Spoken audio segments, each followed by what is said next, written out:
everybody. It's Monday, September 9th, 2024. Welcome to the NFL Fantasy Football Show, where we'd like a do-over on a couple of our drafts. It's me, your man, MG Marcus Grant, along with Michael F. Florio and Laquan Jones. And we are almost through the first week of the season. Still one more game to be played on Monday night between the New York Jets and the San Francisco 49ers. To this point, Florio, how are your teams looking? Not great. Week one is not being too kind to me. I have a couple of teams that I feel really good about. Some others that I felt really good about that did not come through. But it's only week one. That's what I keep saying. It's only week one. Yeah, how about you, LQ? How you feeling? I'm literally like half and half. I just realized I'm in way too many leagues to where it's like I gotta like, yo, you gotta set this lineup and get this guy off the waiver. Like, it's a little too much already. But hey, it's week one and we're having fun. I will say that week one has been an unmitigated disaster for me. I think there were like two teams that actually did well. A lot of teams did really poorly. A lot of guys that I had high hopes for did not do very well or do much of anything at all in week one, but we are staying the course. It is only week one. We are not going to panic. It is not time for overreaction theater. But coming up on today's show, we do have our biggest takeaways from what we have seen so far in the regular season. We'll have our fantasy heroes, and we will have some disappointments as well. But let's get started with some fantasy headlines. A big one, and I say this is not to poke at you, Laquan. This is because it is legitimately a major headline. But last night in the Sunday night game between the Rams and the Lions, Puka Nacua had to leave the game early with a knee injury. Now, as of us doing this show, there is no update on the severity of it, but we do know that he had to leave the field. They also lost a couple of bodies along the offensive line, so it's a frustrating night for the Rams, certainly. But Laquan, as the resident Rams fan here, the guy who watches this team closer than any of us, if Puka misses time, does this mean it's Demarcus Robinson's season? Man, I hope he's okay first and foremost, but it could be Demarcus Robinson's season or Tyler Johnson, because you got to look at the situation of how this offense was functioning. Like, I want to say first and foremost that, Hakuna Matata, no Puka Nacua. This offense is still going to function because it functions through Cooper Kupp, and you're going to be able to have guys like Tyler Johnson and Demarcus Robinson be able to step up with Cooper Kupp still on the field. Now, I would be a little bit worried if it was Cooper Kupp out and Puka Nacua in, then you might not get the guys like Tyler Johnson who was able to step up when his name was called. I mean, you look at the guy generating 7 targets, man. That's pretty impressive for a guy that's just coming off of the bench that's not really ready to play for week one. So I would more so look at Tyler Johnson, because I'm pretty sure everybody's already tucking and stashing Demarcus Robinson, or your league mates going out there right now grabbing him up, and you could just say, hey, Hakuna Matata, I'm going to go get Tyler Johnson. I will say I didn't even realize Tyler Johnson was on the roster. It made me flash back to a few years ago how there had been this Tyler Johnson hive when he was in Tampa Bay, and it was one of those things where I used to always say, look, there are people who are much more versed in wide receiver talent evaluation than I am. But regardless of how talented he was stuck on a roster with Mike Evans and Chris Godwin, and it just never seemed like there was going to be an opportunity. Now in Los Angeles, he's stuck on a roster that has Cooper Kupp and Puka Nacua, but with Nacua right now dealing with a knee issue, again, we'll see how serious it is. Maybe there is an opportunity there for him. Floyd, I'll ask you real quick, because we saw a lot of Colby Parkinson too. Is that somebody we're maybe interested in a tight end right now?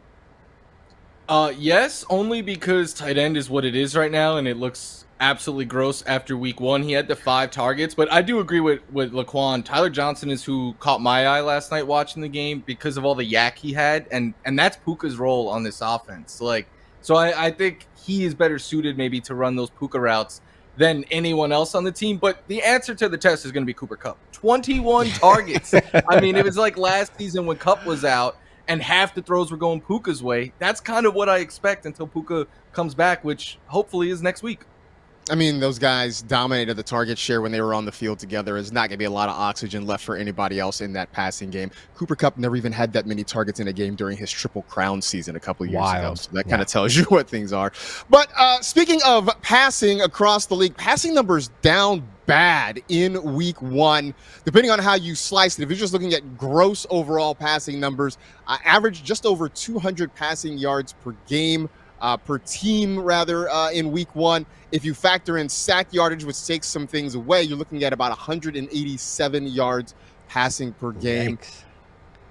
I mean, I don't even know, because like it's week one, right? I mean, I assume things are going to get better. I'm just going to sit here and just pound the table again. This is why starters should play in preseason. Just get a few more snaps. Just do so, because I feel like the teams that looked better in week one were the teams where their starters actually played some more preseason snaps. I know everybody gets frustrated and wants to just move on from the preseason. I will continue to beat the drum that preseason is good and necessary, and it just makes us all feel better. It makes us get better football in week one. That's all I got. Yeah, Anyway. eight quarterbacks threw multiple passing touchdowns this week, 7 threw multiple interceptions, and it wasn't just a lack of passing. It like watching the games, it felt like every play had a yellow flag being thrown, and it's easy to blame the refs, but it's like, no, these teams are out there committing these penalties because they're not ready. They're not in game shape. They're not synced up yet. Week one is always weird, but it felt especially weird this year. No, it definitely did. It was business for usual for Tua, though. I mean, he's right now at the top of the board with 338 passing yards, number one, and he led last year in passing yards as well. So whatever Tua and the Miami Dolphins got going on, I mean, probably don't need preseason, but there's a vibe down there where Tua is just absolutely balling out. It's Tyreek Hill. That's there you go. That's the answer. That's the vibe. Also, can they keep that vibe going later in the year, like, you know, when it gets colder and they have to go outside of South Florida? That's no question. Winter is coming. So, winter is just like Game of Thrones. Winter is coming. That I have never seen, but yes. I guess we have a new off-season project for Laquan. Didn't know we were going to get Glorious here. I'm not getting derailed. What I am going to tell you is that right now it is time for Fantasy Heroes presented by Subway. Take a look at the top scorers from week one. Heading into the Monday night game, Josh Allen, your top quarterback. 4 total touchdowns, 2 on the ground. And Florida, he did have one that was called back. Could have had a 3rd rushing touchdown as well. 31 points for him. Going back to Friday, a couple of your top scorers. Saquon Barkley, 3 total touchdowns as Giants fans got indigestion watching that game down there in Sao Paulo. 33 points for Saquon, another 33 for Jaden Reed, 171 total yards, 1 rushing touchdown, 1 receiving touchdown. Back to Thursday night for your top tight end, Isaiah Likely, 9 catches, $111 and a tutty there, 26 points for him. Chris Boswell, 6 field goals, 3 of more than 50 yards, 24 points there. And the Bears defense, which snatched victory from the jaws of defeat, 22 fantasy points for the Monsters of the Midway against Will Levis and the Tennessee Titans. So, real quick, I mean, Jaden Reed, are we certain, Laquan, that he is the wide receiver 1 and everybody else is just playing for second place in Green Bay? I think he's the most explosive, man. We kind of have to give him that title as the wide receiver 1 just based on the performance he gave us. I mean, the dude had over 100 yards, and this is like something that you want a guy as explosive to be able to help out your quarterback to do, and that's the yards after the catch and creating separation. And he has the ability to take it to the house. So I think, honestly, we can say he is the alpha wide receiver 1. But until then, we need to know timeline on Jordan Love, because it may not be wide receiver 1 production from Jaden Reed moving forward. Just don't tell Matt LaFleur, because that's going to make him sick to his stomach.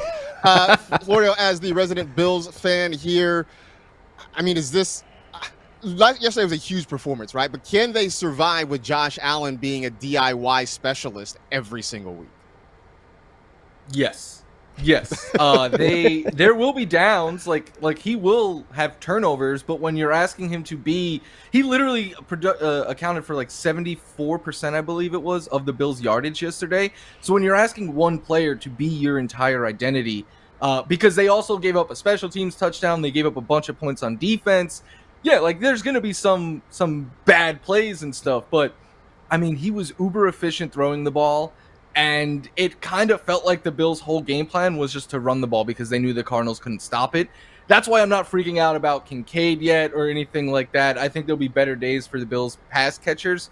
But yeah, there's a number of different ways this offense could beat you now, which is not what they had in past years, which is scary. Yeah, I'm very curious to see how things expand. You mentioned Dalton Kade. I have a sense we're going to get to him a little bit later on in the show. But let's get to some of our big takeaways from week 1. And Laquan, I hope you stretched up the hamstrings because you get a chance to take a victory lap here. Let's go. Greg Dortch, wide receiver 1 for the Cardinals on Sunday. And listen, I don't want to be that guy to say I told you so, but I told you so, man. I'm looking at it that Greg Dortch can possibly be the 1 or 2 target of this offense because what has shown is that he was the most reliable target for Kyler Murray. I mean, Michael Wilson didn't touch the ball after he scored that touchdown in the first quarter. And you look at the second half from Marvin Harrison, he didn't generate a target. So when it came down to it, the ending moments of the game when we saw they were trying to come back and beat Michael Flores, I had to say your whole name for that, for the Bills. But I feel like Greg Dortch was always available for him. Even some of the targets that Kyler Murray was trying to fit in those windows for him, it's the fact that Kyler didn't look anywhere else. He looked exactly where he needed to go, which was his number 1 wide receiver, his most reliable wide receiver, and Greg Dortch. You're right. He had a great week.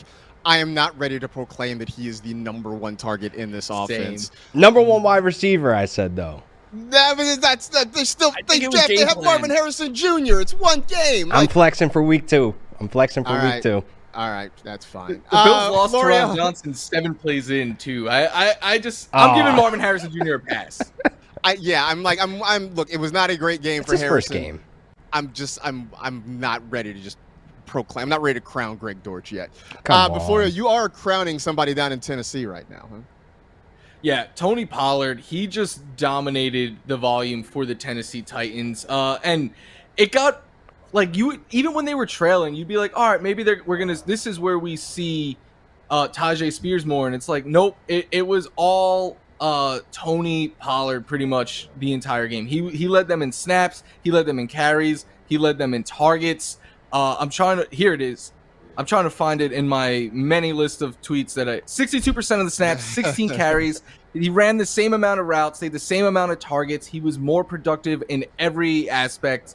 Tony Pollard is the RB, and I think we learned this about a number of teams yesterday. Like Zach Moss is the clear-cut RB1 right now in Cincinnati. Devon Achane is looking like the RB1 in Miami. I know it's only 1 game, but when the work goes so heavily to one player, I think that means, and this is what we saw from the preseason with the Titans as well.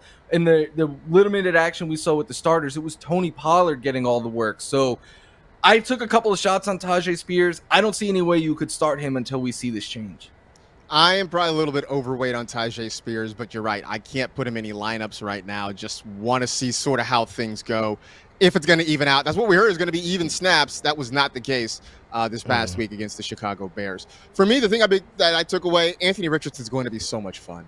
I mean, just we saw the rushing ability. We knew that was going to be there. And yeah, there are times when he is going to be inaccurate. You're going to have to sort of live with the ups and downs. But man, when it is right, it is so much fun. You saw the throw that was circulating all throughout social media, back foot on like the 31-yard line and tossing up a dime to the end zone to Alec Pierce. Oh, this is going to be a lot of fun. If you did take the plunge and spend up to get Anthony Richardson, you were not disappointed by what you saw on Sunday. And I think this is just going to be the beginning. The only thing we can ask is just to stay healthy. His physical running style is always going to mean he's going to take hits. He's going to take some physical punishment. We just need him to stay on the field, because if he does, a huge season is in the works. By the way, I also feel like maybe I was 1 year too soon on Alec Pierce. I drafted him a couple of times last year and it didn't work out. And now I'm wishing I had drafted him a little bit more this year. All right, we are just getting started. We still got plenty more to do. We're going to talk about the guys who broke our hearts in week 1 and give you some waiver wire picks. That's coming up next on the NFL Fantasy Football Show.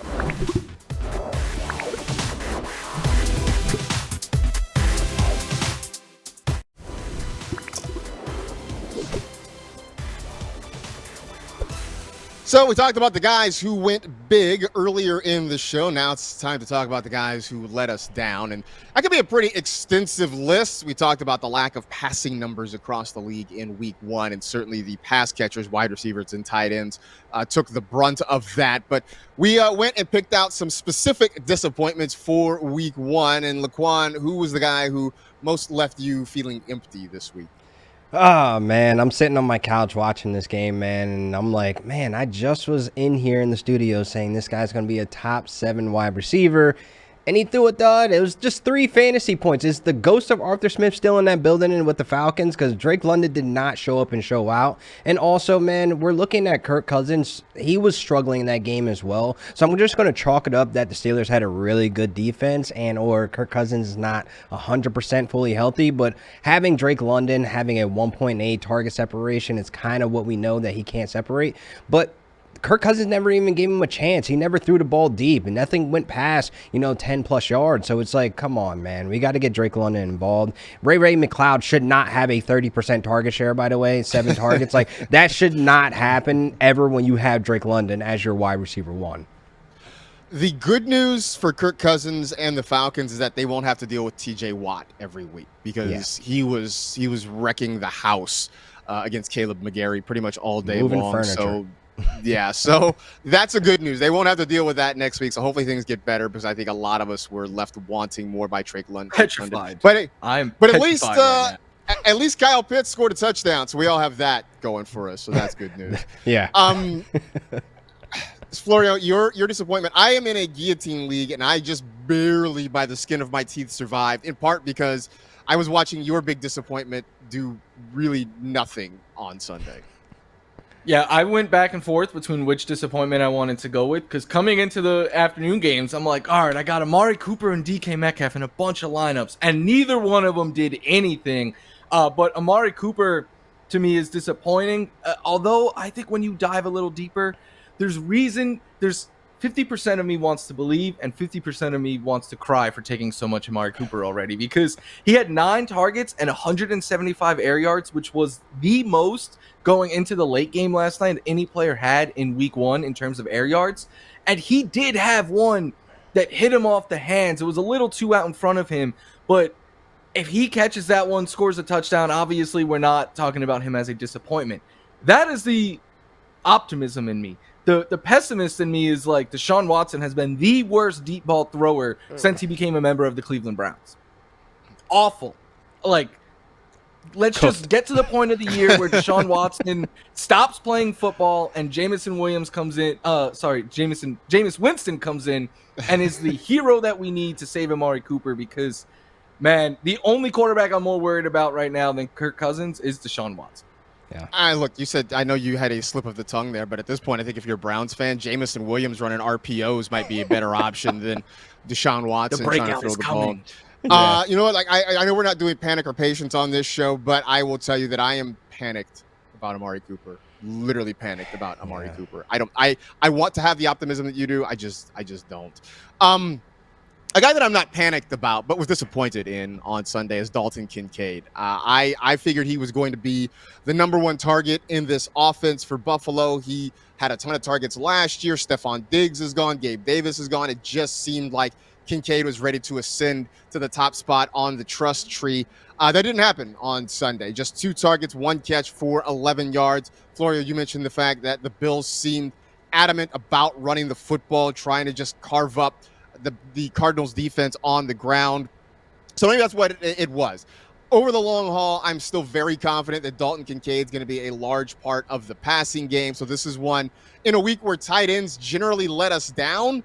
Dalton Kincaid was certainly high on that list as well.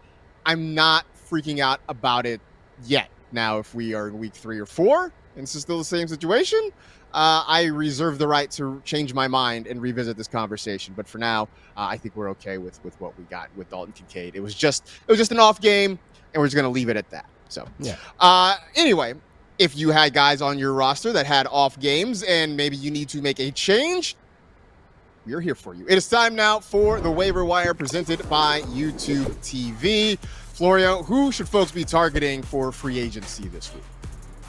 Yeah, quarterbacks let down in a big way, but Baker Mayfield looked every bit like last season Baker Mayfield, and he has a good matchup in week 2. Geno Smith surpassed Adrian Peterson for the oldest person in this millennium to have a 30-plus rushing yard touchdown. He looked good. Derek Carr, I don't want to trust him at all next week against the Cowboys, but I liked what I saw usage-wise and how that Saints offense was operating. Sam Darnold started off really hot as well if you're in a deep league. J.K. Dobbins, I believe, is the #1 running back ad right now. Jaleel McLaughlin is in there as well. Bucky Irvin, Alexander Madison played more snaps than Zamir White, Justice Hill, Zach Charbonnet, just because Kenneth Walker was a little banged up, and then Emmanuel Wilson because the Packers are probably going to start running the ball a whole bunch, and then some pass catchers. Demarcus Robinson, got to put Laquan's boy Greg Dortch in there after week 1. Tyler Johnson, who again I am excited about. Rashid Shaheed, Jalen McMillan, who came up really big for the Bucs down the stretch. Wan'Dale Robinson, a couple of Colts, and Alec Pierce, Adonai Mitchell, and then some tight ends. Isaiah Likely, obviously a huge one to grab, but Colby Parkinson, just in case Puka's out and he could get an uptick in volume. Definitely a couple names of interest on this list here. Want to start at the running back spot, Florida, because you mentioned Alexander Madison playing more snaps than Zamir White. I mean, when he got signed to the Raiders, nobody really thought anything of it, considering last year was not great for him in Minnesota. Do we need to revisit this conversation? Is Zamir White maybe not the workhorse back we thought he would be for the Raiders? I think we do need to revisit this. Zamir White is clearly going to lead them in carries, and he did yesterday, more than doubling up any other running back on the team. But Madison, again, played more snaps, ran more routes, and had way more targets. I think this is going to be like the Ravens' backfields. When they are winning, we're going to see a bunch of Zamir White like we will Derrick Henry. But when they are trailing, we're going to see more of the secondary running back. And next week, the Raiders play the Ravens. I expect them to be trailing most of, if not all of that game, which means I am not trusting Zamir White in my lineups in week 2. And if the Raider defense that we saw on Sunday is the same one that shows up against the Ravens next week, I mean, we saw J.K. Dobbins run all over the Raiders. That bodes well for Derrick Henry, and maybe not so much for Zamir White and his potential to get on the field. I want to ask you, Laquan, because Isaiah Likely obviously is going to be one of the top waiver wire targets of the week. If you are in a league with Fab, how much of your Fab budget are you blowing on Likely? You're not blowing the whole thing on this, right? Nah, I'm not busting the whole bank open for it, but I'm going to spend probably a chunk in the early season just to get him, just based on what we saw. I think Mark Andrews is still banged up. You know, he's just coming back from a car accident, so I'm not too sure we might get the Mark Andrews that we've known and loved in the past. So I will be making it top priority if I need a tight end, because if you're somebody like me that just locked Jake Ferguson, yeah, I'm going to need myself some Isaiah Likely, who's going to be getting that volume and going to be able to produce every Sunday. Yeah, you mentioned Jake Ferguson dealing with a knee injury. Yeah. Right now, the Cowboys say he is week to week. There is a chance he could play in week 2, so that's something to monitor. But if you have Jake Ferguson, you will need to get yourself an insurance policy just in case. So Likely and Parkinson could be some guys out there to keep an eye on. A couple other names of note from this list. You mentioned Justice Hill and the situation with the Ravens when they are in pass situations. It's going to be Justice Hill. We saw Derrick Henry sitting on the sidelines, helmet in hand, but not getting anywhere near the field. So on those occasions that we see the Ravens and hurry up, Hill's going to be the guy that you want. And Wan'Dale Robinson, and you and I tweeted a little bit about this yesterday, Laquan. 12 targets for Wan'Dale. Know that the ADOT, the average depth of target, is never going to be deep. It's always going to be about 5 to 7 yards downfield. That's always going to be what it is. But he could be kind of an outlet for Daniel Jones, especially if they continue to struggle to get the ball to Malik Neighbors the way they did on Sunday. So Wan'Dale Robinson, understand that the ceiling is probably low, but the floor, depending on how this Giants offense is, could be fairly steady for Robinson this year. So there you go. That is our look at the waiver wire. Of course, you can check out NFL.com/waiver wire for more names and more in-depth analysis of the guys that you can find to fill out your roster for next week and the weeks to come. In the meantime, that is it. We are done. We appreciate you hanging out with the NFL Fantasy Football Show. You know the drill. Tell 2 friends to tell 2 friends. Rate, review, and remember, age doesn't matter unless you're cheese. Be safe, take care of yourselves, and we will talk to you tomorrow.